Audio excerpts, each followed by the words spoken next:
ये मकानों से घिरा हुआ था, मतलब दीवारें थी इधर बहुत। एक गेट था, मेन गेट, ये भी बंद था आपका, इसमें गेट था। और यहाँ ये जो रास्ता है, ये पतली गली थी यहाँ जाने के लिए। तो लोग यहाँ आकर के आपका पहुँच गए, सब लोग, सारे लोग यहाँ पहुँच गए। और थोड़ी देर बाद ही यहाँ पर आया था डायर 90 सैनिकों के साथ में। डायर प्लस उसके साथ में 90 सैनिक, 90 सैनिक। लोग हैं 20,000, और ये 90 सैनिक यहाँ खड़े हो जाते हैं सारे लोग, जब ये लोग यहाँ जनसभा हो रही थी। और जनरल डायर को आप जानते होंगे, जब आप उसके बारे में पढ़ेंगे तो वो भारतीयों से सख्त नफरत करता था, सख्त नफरत। और अंग्रेजियों ने, अब जो अंग्रेजियत है उसने उसको बचाने के बहुत प्रयास किए हैं। कहते हैं कि बचपन में उसके साथ में ह्यूमिलिएशन हुआ, और इसलिए वो उसका बदला लेना चाहता था। तो ये क्या एक व्यक्तित्व होना चाहिए। ह्यूमिलिएशन तो बचपन में बाबा साहब भीमराव अंबेडकर जी के साथ में भी हुआ। तो क्या बाबा साहब भीमराव अंबेडकर ने, जब उन्होंने योग्यता हासिल कर ली, तो क्या वो इस देश के खिलाफ हो गए? क्या इस देश की जनता के दमन के खिलाफ हो गए थे? वो नहीं।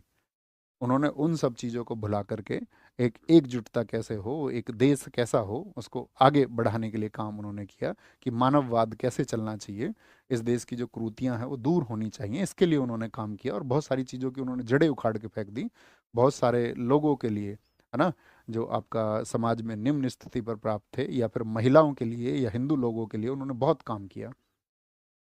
तो यहाँ पर ये क्या काम करता है, तो इसने कहा कि इसके साथ में ह्यूमिलिएशन हुआ था बचपन में। इवन जब हंटर कमेटी की जांच थी, तो हंटर कमेटी की जांच में आपका एमसी सीतलवाड़ थे, भारतीय थे वो, 3 भारतीय थे उसमें, उसमें से एक थे चिमनलाल सीतलवाड़। तो सीतलवाड़ ने इनसे सवाल किए थे बाद में, जब जांच चल रही थी, कि अच्छा हमने तो सुना है कि तुम यहाँ पर जो है एक मशीन गन भी लेके जाना चाह रहे थे। तो डायर के ये सब थे कि हाँ, मशीन गन मैं इसीलिए नहीं ले जा पाया क्योंकि यहाँ रास्ता संकरा था, ये पतला रास्ता, इसीलिए मशीन गन नहीं ले जा पाया। नहीं तो डायर का इरादा ये था कि जितने भी लोग हैं इन सबको मशीन गन चला करके भूना जाए। करीब 10 मिनट यहाँ पर खड़े होकर 90 लोगों ने गोलियां चलाई, 10 मिनट। और 1650 राउंड फायर सरकारी रिकॉर्ड में ना जाने कितने हुए होंगे, 1650 राउंड फायर हुए। और यहाँ 10 मिनट तक लगातार खुद डायर ने भी गोलियां चलाई, और लगातार 10 मिनट तक। और आंकड़ा कितने का आया? 379%, 379 लोग मारे गए। दरअसल में यहाँ कुएं भी थे बीच में, ना जाने कितने सैकड़ों लोग तो गोलियों से बचने के लिए उन कुओं में कूद गए, एक के ऊपर एक, एक के ऊपर एक, सैकड़ों लोग यहाँ पर जो कुएं बने हुए थे उनके अंदर कूद करके उन्होंने जान दे दी। यही जलियांवाला है, जो इस घटना के 15 दिन बाद जहाँ पर भगत सिंह पहुंचे थे और यहाँ की मिट्टी को एक सीसी में भरा था उन्होंने, है ना, उस घटनाक्रम को हम आपको बताएंगे। तो इस तरह से ये घटना को इन्होंने अंजाम दिया। और ये जो आपका जितने भी सैनिकों, इन्होंने तब तक गोलियां चलाई जब तक कि गोलियां समाप्त नहीं होगी, जब तक गोलियां खत्म नहीं होगी तब तक गोलियां चलाई गई। और यहाँ पर आपका लोगों को मार दिया गया। तो इसके बाद में बहुत सारे लोगों के स्टेटमेंट आए, जैसे दीन बंधु एंड्रूज का आया, दीन बंधु एंड्रूज, मेरा खून इन बातों पर खोलेगा। इन्होंने कहा कि जानबूझकर की गई हत्या, जानबूझकर की गई हत्या, जानबूझकर की गई हत्या, ठीक है, इंटेंशनल मर्डर इसको कहा इन्होंने। आप भी बताइए, इंटेंशनल मर्डर है या नहीं है? कोई चेतावनी लोगों को नहीं दी गई। बहुत सवाल पूछे गए उससे कि तुमने यहाँ जाने के लिए लोगों को रोका, पिकेट्स लगाई, कुछ कोई रोकथाम नहीं थी। जब मार्शल लॉ था तो तुम्हें लोगों को क्यों इकट्ठा होने दिया? तो उनके मन में तो ये था कि भाई इकट्ठा होकर के कैसे भी इकट्ठा एक कत्लेआम किया जाए, ताकि जिससे कि लोगों के अंदर भय की स्थिति पैदा हो, भय की स्थिति पैदा हो, और वो इस तरह के किसी क्रांतिकारी मूवमेंट को फिर जन्म ना दे। लेकिन क्या क्रांतिकारी मूवमेंट ऐसे रुक जाता है दोस्त? कभी नहीं रुक सकता, नेवर। तो यहाँ पर जानबूझकर की गई हत्या उसको कहा। एक स्टेटमेंट और आता है रविंद्रनाथ टैगोर, रविंद्रनाथ टैगोर जो सक्रिय आंदोलनों से यूं तो बहुत दूरी रखते थे, लेकिन इनका एक स्टेटमेंट आया जिसको जब मैंने पढ़ा तो मतलब मैंने विचार किया उस स्टेटमेंट पर। तो रविंद्रनाथ टैगोर जी का एक स्टेटमेंट है कि सभ्य सरकार द्वारा की गई असभ्य घटना। समझ पा रहे हो इस बात की गहराई को? सभ्य सरकार किसको कह रहे हैं? सभ्य सरकार, सभ्य सरकार, सभ्य सरकार द्वारा, द्वारा, द्वारा की गई असभ्य घटना, असभ्य घटना, uncivilised incident, uncivilised incident by a civilised government. क्या ये सिविलाइज्ड गवर्नमेंट थी, आप मुझे बताएं। क्या ये सरकार एक सभ्य सरकार थी? क्या कोई सभ्य सरकार ऐसा करने के बारे में सोच भी सकती है? ये आपको विचार करना होगा साथी, ये आपको सोचना होगा। तभी आपके ऊपर मैं कहता हूँ ना, हमेशा बहुत सारी चीज़ें जो थोपी गई हैं, जब तक आप विचार नहीं करेंगे तो तब तक आप मतलब नहीं जान पाओगे। जब तक आप अपने ऊपर थोपी गई मानसिकता का शिकार रहेंगे, तब तक लोग आपको जो आईना दिखाएंगे, जो चीज़ वो आपको दिखाना चाहेंगे, तो सिर्फ आपको वही चीज़ दिखेगी। उसके परे या उसके पीछे का जो सत्य है वो आपको दिखाई नहीं देगा, कभी भी दिखाई नहीं दे सकता। तो एक सभ्य सरकार नहीं थी, हम ये कहेंगे कि असभ्य सरकार की एक असभ्य घटना थी। तो ये स्टेटमेंट अगर रविन्द्रनाथ टैगोर जी देते तो ये स्टेटमेंट बहुत सटीक बैठता उस समय पर। लेकिन उन्होंने सरकार को सभ्य कहा। मैंने कहा ना, वो तो जॉर्ज पंचम के स्वागत में गीत भी लिख रहे थे, है ना। तो बहुत वो एक्टिव भी नहीं थे इस तरह के मोमेंट्स में। लेकिन उनका एक इंसिडेंट आया और उन्होंने क्या किया था, इनको आपका रविन्द्रनाथ टैगोर को एक उपाधि दे रखी थी अंग्रेजों ने, 1915 में दी थी, नाइटहुड। नाइटहुड की उपाधि वापस कर दी। नाइटहुड की उपाधि वापस कर दी। नाइटहुड की उपाधि वापस कर दी। अच्छा, आप मुझे बताएं, सरदार भगत सिंह जी को कोई उपाधि दी थी क्या इस अंग्रेज सरकार ने? राम प्रसाद बिस्मिल जी को दी हो, अशफाक उल्लाह खां को दी हो, राजेंद्र लाहिड़ी को दी हो, सुखदेव जी को दी हो, चंद्रशेखर आजाद जी को दी हो, सुभाष चंद्र बोस जी को कोई उपाधि दी हो इन्होंने, अगर उधम सिंह को कोई उपाधि इन्होंने दी हो, क्यों, वाई? आपने विचार किया? हम ये तो घटना देखते हैं कि भाई एक रोज के बाद में उन्होंने अपनी उपाधि को वापस कर दिया, उपाधि को, टाइटल को। मैं ये कहता हूँ कि जिस ब्रिटिश सरकार के द्वारा हमारा दमन हो रहा था, हम उससे किसी भी प्रकार के टाइटल को एक्सेप्ट ही क्यों करते थे, हम उसके विरोधी क्यों नहीं होते थे? वही हमको जो है ये आपकी तरफ से जो सुशोभित आप हमें करना चाह रहे हैं, ये हमको इस तरह का कोई भी अलंकरण नहीं चाहिए। क्या उसका विरोध, इसके लिए विरोधाभासी व्यवहार नहीं होना चाहिए था? आप बताएं। तो बहुत सारा कांग्रेस के बारे में आता है ना स्टेटमेंट, वो आपका पुरानी कहते हैं ना कि दिन में तो वो विरोधी होते थे, लेकिन रात को वो अंग्रेज अफसरों के साथ में चाय पीते थे।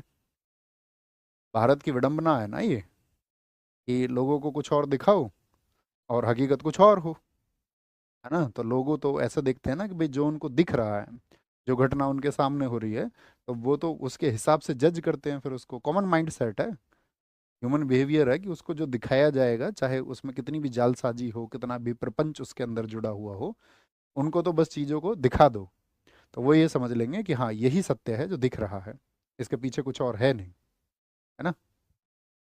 तो क्या बोलेंगे, दी ये आपका यहाँ पर प्रतिक्रियाएं हैं, प्रतिक्रियाएं जो हमने कहा, तो इन्होंने नाइटहुड की उपाधि वापस कर दी। अब नाइटहुड की उपाधि वापस करने से तो वो हमारे 1000 से ज्यादा लोग जो मारे गए वो तो वापस नहीं हो सकते हैं।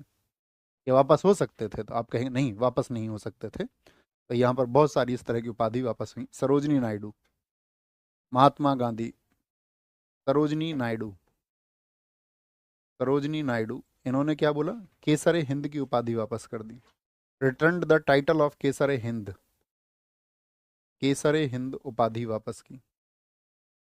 केसर हिंद उपाधि इन्होंने क्या कर दी, वापस कर दी, वापस। महात्मा गांधी, महात्मा गांधी, महात्मा गांधी क्या कर दिया, केसर हिंद उपाधि वापस कर दी। अब ये पूछा भी जाता, केसर हिंद उपाधि सरोजिनी नायडू को तो जो कलकत्ता में भीषण बाढ़ आई हुई थी 1908 में, उसके लिए अंग्रेज सरकार ने दी थी, उनके कार्यों के लिए। और आपका महात्मा गांधी को दी गई थी जब 1915 फर्स्ट वर्ल्ड वॉर के दौरान में इन्होंने भारतीयों को भर्ती कराया था। तो फर्स्ट वर्ल्ड वॉर के दौरान इन्होंने क्या कराई थी, भर्ती। इसीलिए इनको कहा गया था भर्ती कराने वाला सार्जेंट, इसके लिए दिया गया था इनको 1915 में। बहुत बार पूछा जाता है इनको केसर हिंद कब मिला था, कब मिला था केसर हिंद, तो इनको मिला था 1915 में, इसको वापस कर दिया इन्होंने, केसर हिंद को, रिटर्न केसर हिंद टाइटल। शंकरन नायर, शंकरन नायर जो केसरी टू किसी ने मूवी देखी हो, तो इसी कैरेक्टर पर बनी है। शंकरन नायर ने गवर्नर की, गवर्नर की कार्यकारिणी से इस्तीफा दे दिया। गवर्नर की कार्यकारिणी से इस्तीफा दे दिया, इस्तीफा, इस्तीफा दे दिया। Shankaran Nair resigned from the executive of governor, Shankaran Nair resigned, resigned from the executive of executive of governor,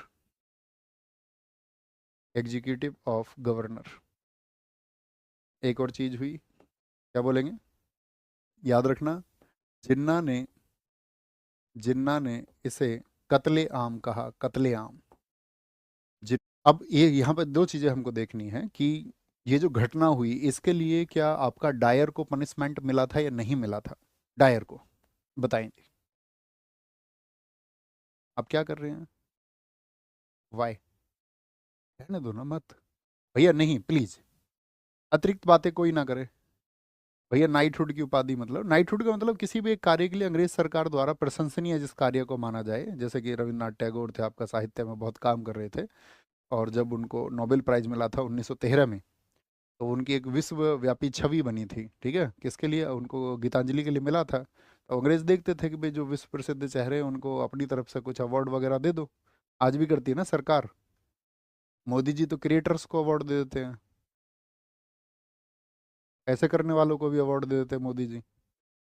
जो गालियां देते हैं आपका, तो पता चलता है बाद में उनको अवार्ड दिया गया था, सरेआम गालियां दे रहे हैं, यूथ को कोई और दिशा दे रहे हैं। कुछ अच्छे लोग भी हैं, अच्छे लोगों को मिलना वो अच्छी बात है, लेकिन ऐसे लोगों को अवार्ड दे देना तो वो किस लिए है। अच्छा, इनके फॉलोअर्स हैं बहुत सारे, तो इनको अवार्ड यदि दे दिया जाएगा तो इनके जितने भी लोग हैं वो देखेंगे, वो इनके प्रशंसक है तो हमारे प्रशंसक भी कल को बन जाएंगे, तो इनको अवार्ड दे देते हैं, है ना, तो वो अवार्ड हम इनसे प्राप्त कर लेंगे। ऐसा ही होता है ना भाई, जैसे जितने भी ये आपका प्लेटफॉर्म्स बने हुए हैं जो लोगों की आपका उसके बारे में बताते हैं, मतलब जर्नी के बारे में, तो ये मतलब कभी किसी मतलब ऐसे व्यक्ति का उठा के ले जाएंगे क्या जो सफल नहीं हुआ हो, कि भैया एक असफल व्यक्ति की कहानी सुन लो, कौन सुनेगा। तो इसीलिए वहाँ भी सब लोग जाते हैं कि, तो सबका मतलब कहने का मतलब ये है, सब जो प्रमोट करने लगे हुए हैं वो इसलिए प्रमोट करने लगे हुए हैं कि उनकी जो अपनी चीज़ें हैं वो बेहतर हो जाए, और हम खुद को किसी एक ऐसे स्तर पर पुट कर पाएँ, कैसे स्तर पर पुट कर पाएँ कि लोगों को लगे कि हाँ ये ऐसे लोगों को आगे बढ़ा रहे हैं, है ना। अब वो तुम विचार करो उसके बारे में, करना तुम्हें ही पड़ेगा। तो मैं ये कहना चाह रहा हूँ कि इसके बाद प्रतिक्रियाएं क्या हुई, क्या डायर को इसके लिए सजा मिली, नहीं जी, डायर को सिर्फ और सिर्फ क्या हुआ था, हंटर कमीशन ने उसको उससे त्यागपत्र ले लिया था। त्यागपत्र लेने के बाद में डायर चला गया था अपने आराम से, कोई सजा वजह उसको नहीं मिली थी। जब भगत सिंह अपने मुकदमे को लड़ रहे थे ना, जब उन्होंने अपना मतलब मुकदमा खुद लड़ा था, तो उन्होंने यही दलीलें दी थी, मैं उस समय पर आपको बताऊंगा। उन्होंने कहा था कि जज साहब, किसी अपराध के लिए सजा सुनाने से पहले तो उस व्यक्ति की मंशा देखी जानी चाहिए कि उस व्यक्ति की मंशा क्या थी। जैसे कि डायर को सजा नहीं हुई सिर्फ इस बात के लिए कि उसकी मंशा देखी गई कि वह तो ब्रिटिश साम्राज्य को उसके खिलाफ होने वाले विद्रोह से बचा रहा था। तो इसलिए सरदार भगत सिंह जी ने कहा था कि भाई हमारी मंशा भी तो देखिए, कि जो हमने असेंबली में बम फेंका है तो इसके पीछे हमारी मंशा क्या है, क्या वहां भी तो किसी को हानि नहीं हुई। आपने वहां डायर, जनरल डायर, जिसने हजारों लोगों की खुलेआम हत्या कर दी, उसको आपने अवार्ड दिए, पुरस्कार दिए, लेकिन हमने जिस घटना के द्वारा, क्योंकि वो आपका जो डिस्प्यूट बिल आया था आपका, है ना, उसके खिलाफ में उन्होंने बम फेंका, जो पब्लिक सेफ्टी बिल था उसके खिलाफ में उन्होंने बम फेंका था, लेकिन किसी को हानि नहीं हुई थी। उन्होंने कहा हमारे एक्ट से किसी को कोई नुकसान भी नहीं पहुंचा है, फिर हमें सजा किस बात की सुनाई जा रही है। बहुत जबरदस्त दलील देते हैं भगत सिंह जी अपने आप जो मुकदमे उन्होंने लड़ा है। तो हम उनके पत्रों के बारे में भी आपको जिक्र करेंगे, जो महत्वपूर्ण चीजें होंगी। मक्खी आ गई क्या कोई, ओहो ओहो, अरे अरे दीदी, चलो छोड़ के आओ इनको, विदा दो इनको, विदा विदा, 10 रुपए दे के इनको भेजो। रक्षाबंधन पे आना, अभी नहीं, पकड़ लो, आराम से मार मत देना। हाँ ठीक है, अरे नहीं, कवर करो। भैया देखो यहाँ पे वापस, ये ऐसे भी कर सकते हैं एकदम से आके गायब कर दें सब, है ना, फिर लिखेंगे दोबारा। आओ वापस। तो हमने क्या बोला, जिन्ना ने इसे कत्लेआम कहा, और क्या होता है, हाउस ऑफ लॉर्ड्स ने, हाउस ऑफ लॉर्ड्स जानते हैं ब्रिटिश संसद है, हाउस ऑफ लॉर्ड्स, इसने क्या किया, ने डायर को सम्मानित किया, और इसके एक्ट को बहुत उचित बताया कि ये जरूरी था, सम्मानित किया। इनके खिलाफ में तुम्हारे अंदर एक भावना होनी चाहिए। डायर को सम्मानित किया, क्या किया पता है, एक अखबार था मॉर्निंग पोस्ट, मॉर्निंग पोस्ट